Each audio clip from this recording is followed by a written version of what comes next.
No? Ano yung pangalan mo ulit eh? Marvelina. Marbilina. Yun. Napagsimba na si Marbilina, no? Yan. Pasok niyo yung grocery. Gusto kong ipakita yung grocery binili natin mga kababayan. Kasi yung sitwasyon nila mga kababayan, makikita nyo, hindi na pala sila lumalabas dito. Sabi ng kapatid na nakausap namin, ingat na ingat silang magbuhat sa kanila kasi baka mapilay daw. So pag napilay, kasi kung titignan nyo yung paa nila, oh, ganyan lang talaga. Ay, malaki rin yung yung dito. No? Tapos, wala nang lakas to. Wala nang lakas to, be. Pero nakakagapang sila. Dili. Hindi rin. Pag hindi nyo sila bubuhatin, hindi sila makaalis dyan. Oh, dili ko. Dili na. Tapos, ang unan nila, bangkito. Yun. Pwede pa paabot, be? Tignan nyo yung unan nila, mga kababayan. Hindi pwede yung unan talaga. Dili, kaigangan sila. Ganito yung nakasanayan na nila. Anong taon sila nagsimula mag-unan sa bangko na to? Dugay na gadya, tuig na. Tuig na. Talagang matagal na ganito. Oh, sa bukid kami nagpuyo. Sa bukid pa kayo nakatira? Oh, Ganito na. oh. Tingani na gad sila. Tingani na. Milang giunlanan. Jesse? Akyat ka nga doon ka. Sa gilid wag ka nga hakbang. Doon ka sa gilid. Kasi, hindi kayo nag-try na mag-unan magbigyan sila ng unan na malambot para hindi masakit yung batok. Ay, nag-try sila pero igangon sila. Nainitan daw sila. Nainitan. Mainit talaga. Ayaw nila ng mainit. Gusto nila jud bugnaw. Gusto nila bugnaw ra. Tapos bakit siya sa plastic lang? Oh, kapuya na siya sa bangko. Ano? Kapuya na siya. Napagod na siya sa bangko. Kaya gusto niya medyo mababa. Oh. Tapos yung ulo nila ganyan-ganyan lang, no? Liko-liko lang. Pati si kuya, oh. Tignan ko lang, kuya, ha? Talagang walang lakas. No? Kailan, sorry, ha? Buti may damit sila ngayon. Pero kadalasan, naguhubad talaga. Tapos mga kababayan, sabi pa ni ate, dito na sila maligo. Di na sila maligo. Panang na akong tubig. Dala ka lang ng tubig dito. Paano pag magpupo sila, dito na rin? Paano halimbawa wala ka, tapos magpupo sila? Magkalat na dito. Dili. Hintayin ka talaga. Magsasabi rin sila. Kaya pala nandito ka lang lagi. At ito yung nakakaawa mga kababayan. Ito yung nakakaawa. Kasi po, nag-aaral siya. Mula nung namatay ang nanay at tatay ng mga to, siya na po ang nagsilbing nag-aalaga. Nagbabantay sa kanyang kapatid at hindi na niya na ipagpatuloy pag-aaral niya. Kasi nga po, itong mga kapatid niya na to, hindi na nila kayang igalaw. Yung ulo lang gumagalaw-galaw tsaka kamay. Parang kiwit-kiwit lang pero hindi na sila makagalaw talaga. Nakakaawa, no? Hindi ka ba nahihirapan mag-alaga sa kanila na wala na yung nanay tatay mo sa bata mo pa lang? Dili. Sanay naman po ko. Nasanay ka. Gaano mo kamahal tong mga kapatid mo na to?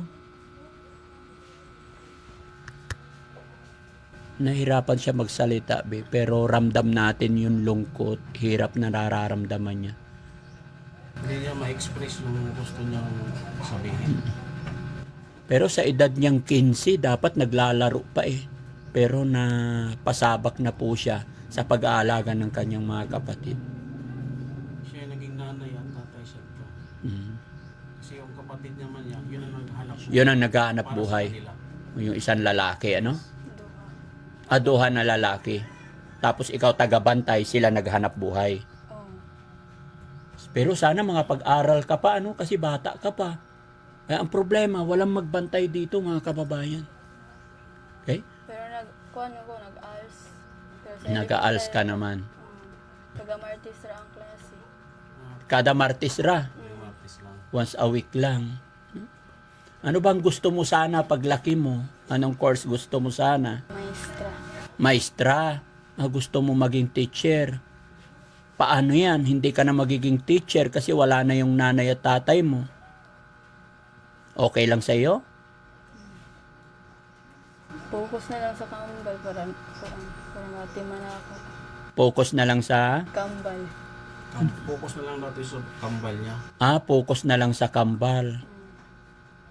Paano naman ang future mo kung bantay ka lang dito? Okay na lang sa iyo?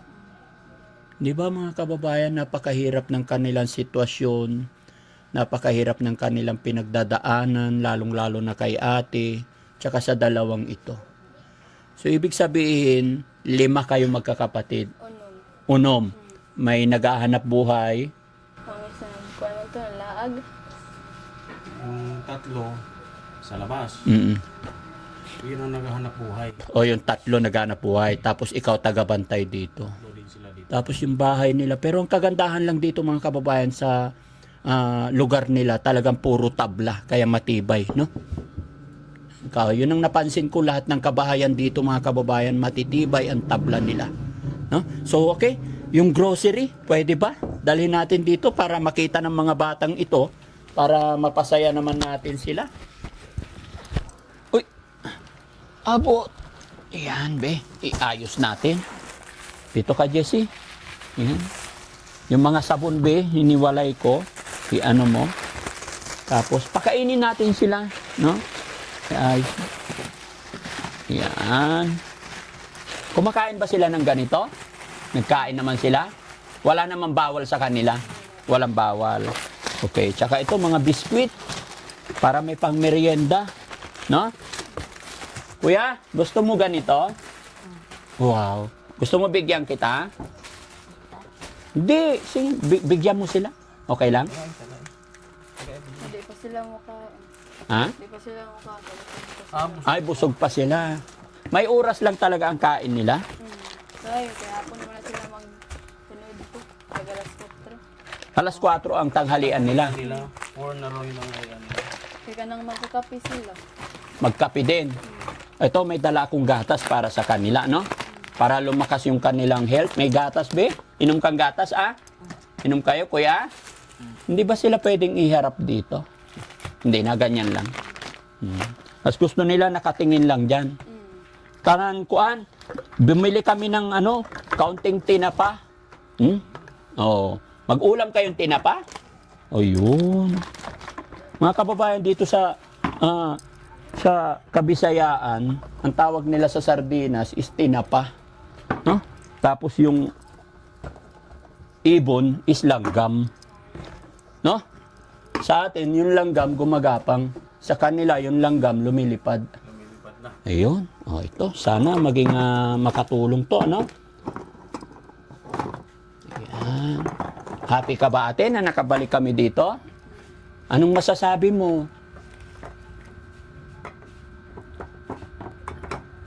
Sa misis ni mo. Ako nag-expect na mag-ani pa din. Ay, yung dili pa mag-ani. Ano daw? Hindi raw niya akalain na babalik tayo dito. Kung malapit lang sana ako dito, magbalik-balik talaga ako hanggat kung ano pa yung pwede kong itulong. Pero malayo talaga kami at parang namasyal lang ako dito sa lugar ninyo. Pero masaya pa rin ako na nakilala ko kayo, no? Sultini mo bay? Kanang layo bang good me. Kaya di may pero may titiri bisita rabi, nakahatagmit ka ng grocery para malipay food mo. Oo nga pala, may bigas. Pasok mo nga yung bigas. Abutin mo, Jessie. Lagay natin dito. Yun. Para may pansain sila. Kasi mga kababayan, napaka-importante dito sa lugar po nila. Yung bigas. Number 1, pinaka-importante yan. No? Pinaka-importante yung bigas. Pero yung mga kapatid mo, sila bumibili rin ng bigas. Isa ka sa ako. Isa kasako din. Okay. Okay naman ang buhay. Oo. Very good. Sana hindi ka pabayaan ng mga kapatid mo, mga kuya mo, ano? Yung 3 mong kapatid, mga lalaki lahat. Oo, pero kuan pang ang isa at pang lalaki kay 9 years old pa. Yung isa 9 years old. Yung 2 lang naghanap buhay. Oo. Mga kababayan, ang pogi pa naman sana nila, tas maganda si ate. Nagkataon lang talaga, grabe. Yung pagsubok na nangyari sa kanila, sa pamilyang ito. Kasi bukod tanging ganito yung nangyari, tapos nanay at tatay ay magkasunod na nagkasakit hanggang sa nawala na sila sa mundong ibabaw. No? Kaya napakahirap ng buhay.